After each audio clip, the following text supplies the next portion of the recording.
If we do not train the mind to perceive the disadvantage or the bondage that comes with all desirable objects, the mind will keep pursuing it and be enslaved by more bondages. Easily seen is the fault of others, but one's own fault is difficult to see. Like chaff, one winnows another's faults, but hides one's own, even as a crafty fowler hides behind sham branches. He who seeks another's faults, who is ever censorious, his cankers grow. He is far from destruction of the cankers. There is no track in the sky and no recluse outside the Buddha's dispensation. Mankind delights in worldliness, but the Buddhas are free from worldliness. There is not track in the sky and no recluse outside the Buddha's dispensation. There are no conditioned things that are eternal and no instability in the Buddhas. Not by passing arbitrary judgments does a man become just. A wise man is he who investigates both right and wrong. He who does not judge others arbitrarily, but passes judgment impartially according to the truth. That sagacious man is a guardian of law and is called just. One is not wise because one speaks much. He who is peaceable, friendly, and fearless is called wise. A man is not versed in Dhamma because he speaks much. He who, after hearing a little Dhamma, realizes its truth directly and is not heedless of it, is truly versed in the Dhamma. A monk is not elder because his head is grey. He is but ripe in age, and he is called one grown old in vain.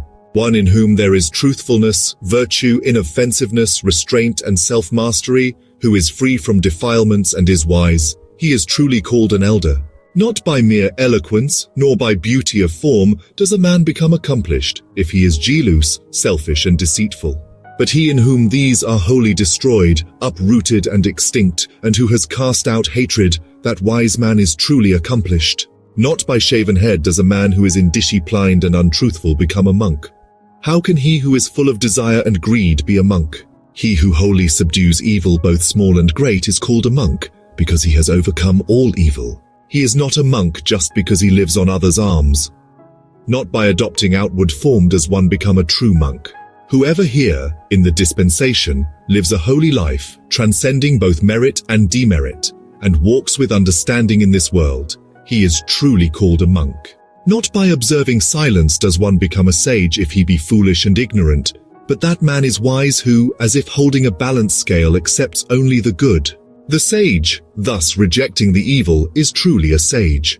Since he comprehends both present and future worlds, he is called a sage. He is not noble who injures living beings. He is called noble because he is harmless towards all living beings, not by rules and observances, not even by much learning, nor by gain of absorption, nor by a life of seclusion, nor by thinking, I enjoy the bliss of renunciation, which is not experienced by the worldling. Should you, O monks, rest content until the utter destruction of cankers, arahatship, is reached. Of all the paths, the Eightfold Path is the best. Of all the truths, the Four Noble Truths are the best. Of all things, passionlessness is the best. Of men, the Seeing One, the Buddha, is the best. This is the only path. There is none other for the purification of insight. Tread this path, and you will bewilder Mara. Walking upon this path, you will make an end of suffering. Having discovered how to pull out the thorn of lust, I make known the path. You yourselves must strive. The Buddhas only point the way. Those meditative ones who tread the path are released from the bonds of Mara. All conditioned things are impermanent. When one sees this with wisdom, one turns away from suffering. This is the path to purification. All conditioned things are unsatisfactory. When one sees this with wisdom, one turns away from suffering. This is the path to purification.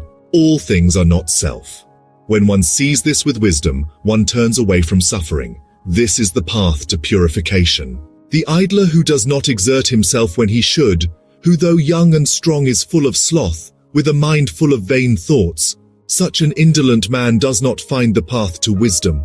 Let a man be watchful of speech, well controlled in mind, and not commit evil in bodily action.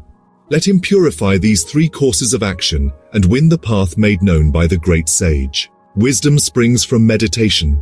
Without meditation, wisdom wanes. Having known these two paths of progress and decline, let a man so conduct himself that his wisdom may increase. Cut down the forest, lust, but not the tree. From the forest springs fear. Having cut down the forest and the underbrush, Desire, be passionless, O monks. For so long as the underbrush of desire, even the most subtle of a man towards a woman, is not cut down, his mind is in bondage, like the sucking calf to its mother. Cut off your affection in the manner of a man plucks with his hand an autumn lotus. Cultivate only the path to peace nibbana as made known by the Exalted One.